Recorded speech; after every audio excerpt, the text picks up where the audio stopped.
Hi guys! Another tutorial tayo. So ngayon, isasagutan natin ang question na ito. So this is algebra. I-solve natin or hanapin daw natin ang value ni x at ni y. Ganyan talaga no, kahit na x na siya, hahanapin pa rin natin ang kanyang value. Okay, so sa pag-solve, uunahin natin sa paghanap ang value ni x. Okay, kapag hanapin natin yung value ni x, gamitin natin itong isang equation dito. So gagamitin natin si x minus y is equal to 1. Kapag ang value ni x ang hahanapin natin, ang gagawin natin kay y, ilipat natin siya sa kabila. So, ang mangyayari, may iiwan si x dito sa left side. Pagkatapos, ang ingay ng aso, no? So, si 1 at si y, ilipat natin sa right side. Kapag ilipat natin si y, magiging positive siya. Dahil negative siya dito, so magiging positive y siya. Okay, so meron na tayong temporary na value ni x. So, ang value ni x na gagamitin natin is 1 plus y. Okay, so ito muna yung gagamitin natin. Ngayon, isolve na natin siya nagamit ang value ng ating x. Okay, so unahin natin itong first equation natin. So, that is 2x plus y is equal to 5. So, i-replace na natin ang value ni x. Ano ulit yung value ni x? 1 plus y. So, kopyahin lang natin si 2 at i-replace natin ang value ni x which is 1 plus y plus y is equal to 5. Ma'am, bakit naging ganito? Okay, so si 2, si x, nireplace natin sa kanyang value na 1 plus y and then plus y equals 5. Okay, so sana nasundan nyo. And then, ang gagawin natin is distributive property. So, i-multiply natin si 2 kay 1 at i-multiply natin si 2 kay y. 2 times 1 is equal to 2 plus, kasi positive sila pareho. 2 times y is equal to 2y plus y is equal to 5. So, i-simplify lang natin. Lahat ng may variable dito sa left side, lahat ng constant or number dito sa right side.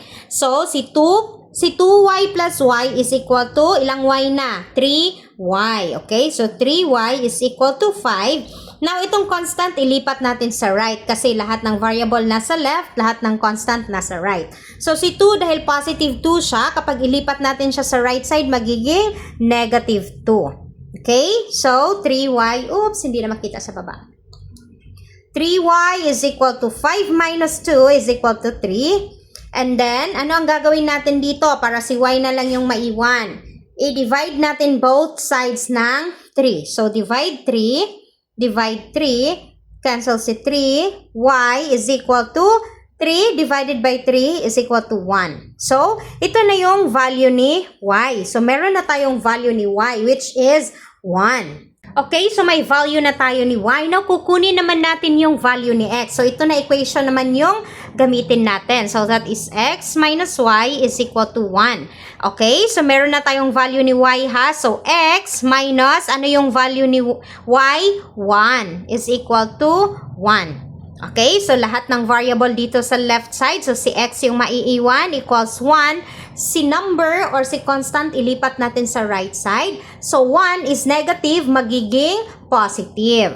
So x is equal to 1 plus 1 is equal to 2. So therefore, ang value ni x is positive 2 at ang value ni y is positive 1. Okay, so ganyan lang kadali. Meron na agad tayong value ni x at ni y. So, paano naman natin malalaman kung tama ba yung value na nakuha natin? Ang gagawin natin is, i-substitute natin ang value ni x at ni y kapag pareho ang both sides, ang left at ang right. Kapag equal sila, ibig sabihin tama yung sagot mo. So, paano natin siya i-check? Okay, so unahin natin itong equation na 2x plus y is equal to 5. So, i-replace na natin ang value ni x at ni y. So, 2 times, ano yung value ni x? 2. 2 times 2 plus value ni y is 1 is equal to 5. So, 2 times 2 is equal to 4 plus 1 is equal to 5.